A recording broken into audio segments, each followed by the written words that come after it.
यूं ही नहीं कोई मोदी बन जाता है।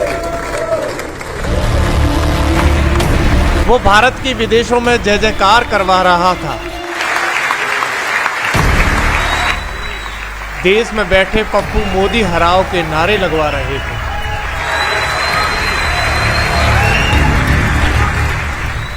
पटना की धरती पर सारे विपक्षी एकजुट होकर भाजपा को रोकने की स्कीम बना रहे थे। मोदी अमेरिका में भारत माता की जयकारे लगवा रहा।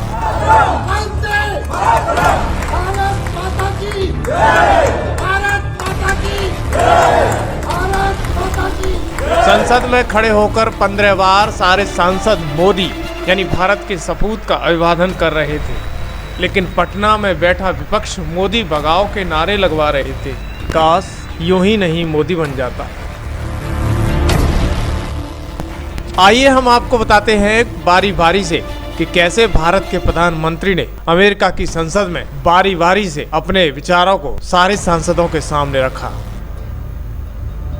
You fly out there for some of you. So I am grateful.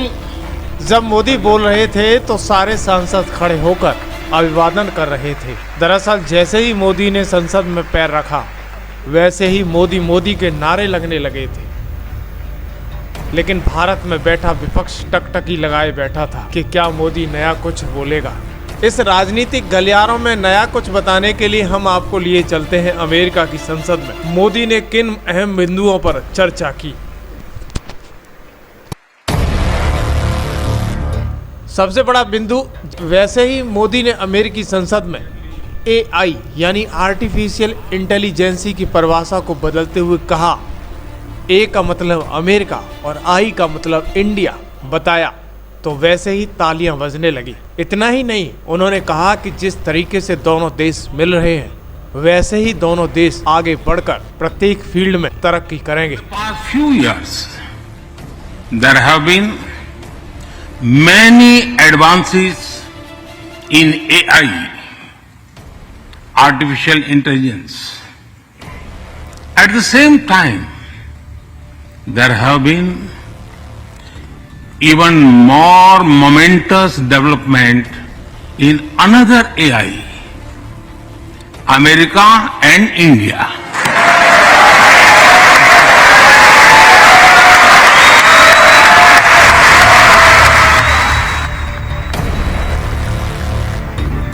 वहीं दूसरे बिंदु पर ध्यान देते हुए भारत के प्रधानमंत्री मोदी ने संसद में स्थित स्पीकर से कहा, आपका जॉब बहुत कठिन है, लेकिन मैं आज बहुत खुश हूं कि दो पावरफुल देश तरक्की के लिए एकजुट हो रहे हैं और भविष्य भी सुनहरा रहेगा।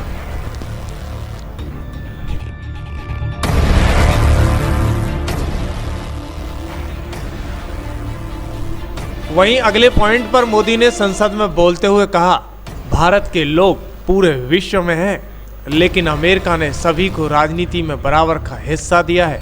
इसका उदाहरण मेरे पीछे बैठे स्पीकर हैं, वह अन्य संसद में उपस्थित सांसद भी हैं।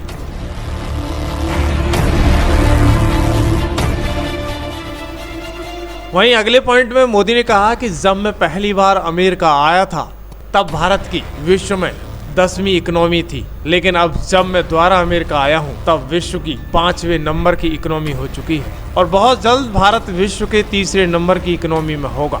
फिर क्या था, तालियों की गड़गड़ाहट होने लगी। Mr. Speaker, when I first visited the US as a Prime Minister, India was the 10th largest economy in the world. 10th. Today, India is the 5th largest economy.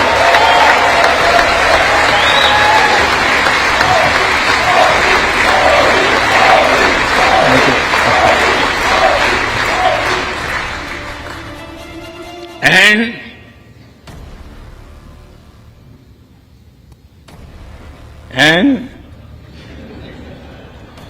India will be the 3rd largest economy soon.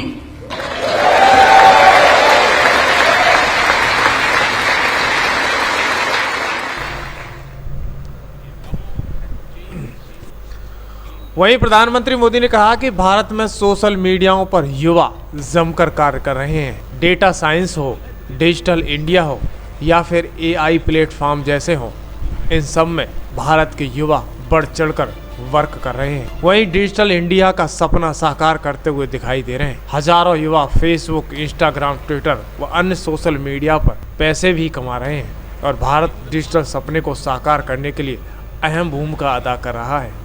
But the younger generation is also making a hub of technology, be it creative reels on Insta or real-time payments, coding or quantum computing, machine learning or mobile apps, fintech or data science.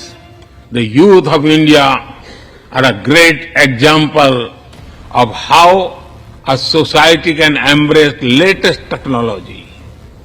In India, technology is not about innovation. वहीं अगले point में भारत के प्रधानमंत्री मोदी ने कहा कि पूरे विश्व में आतंक पूरे विश्व के लिए खतरनाक होता जा रहा है। हम सब लोगों को एकजुट होकर आतंक को माफ नहीं, साफ करना होगा, नहीं तो ये सब के लिए बड़ा जोखिम बन सकता है। Protecting privacy. Radicalism and terrorism still remain a pressing danger for the whole world. These ideologies keep taking new identity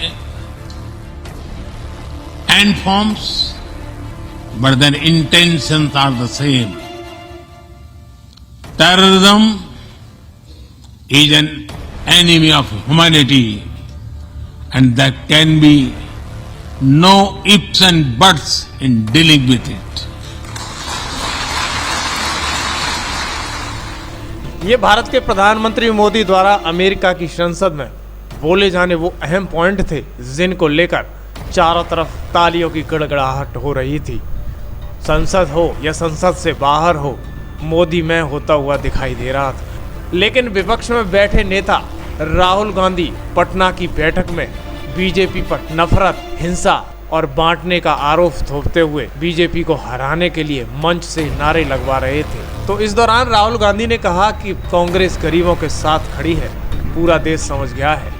Bhajpa सिर्फ 2-3 लोगों का फायदा देने का काम करती है। कांग्रेस का मतलब गरीबों का साथ मिलकर चलना है और भाजपा का 2 लोगों के साथ मिलकर चलना है। बीजेपी हिंदुस्तान को तोड़ने का काम कर रही है, नफरत फैलाने का काम कर रही है, हिंसा फैलाने का काम कर रही है और कांग्रेस पार्टी जोड़ने का काम कर रही है और मोहब्बत फैलाने का काम कर रही है।